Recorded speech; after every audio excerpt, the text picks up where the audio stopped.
Kahoy na tumatagos sa bato. Para saan kaya? Yan ang ating ibabahaging kaalaman para sa araw na ito. Pero bago ang lahat ng yan, kung bago ka pa lang sa channel na ito at gusto nyo ang mga ganitong usapin, ay inaanyayahan ko kayong pindutin ang subscribe button at ang bell icon nang sa ganon ay lagi kayong ma-update sa tuwing may bago tayong upload.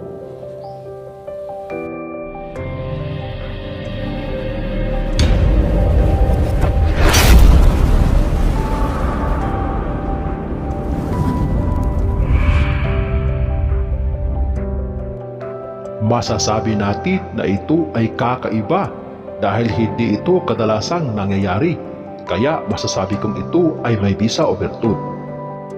Marahil ang iba sa inyo ay nakatagpo na nito, lalo na yung mahilig maghanap o mangalap sa Bisaya katawagan.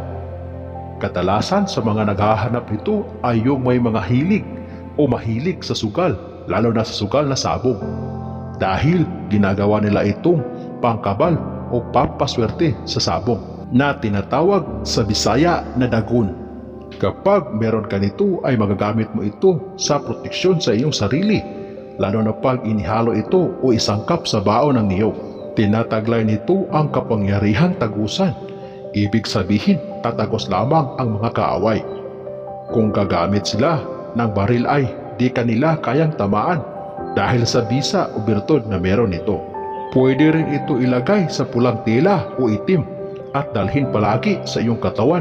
Ang sa gayon ay may proteksyon ka kahit saan ka man magtungo o mapunta. Sa pag-aalaga naman ito ay pahiran lamang ito ng langis na gawa sa niyog sa araw ng Martes o Biyernes. Kung sasapit din ang kabilugan ng buwan o full moon, ay ibilad lamang ito sa sinag ng buwan para mas lalakas pa ang taglay na bisa nito. Bukod sa ito ay mabisang pamproteksyon, ito rin ay mabisang pampaswerte. Kapag may tangan ka na nito, ay matutuklasan mo ang iba pang kapangyarihang nakapaloob sa mutyang ito. Pakaingatan lamang ito at huwag pagmayabang para patuloy na manatili ang bisa nito. Hanggang dito na lamang ang ating kaalaman para sa araw na ito. Muli, maraming salamat sa inyong walang sawang panonood. God bless us all.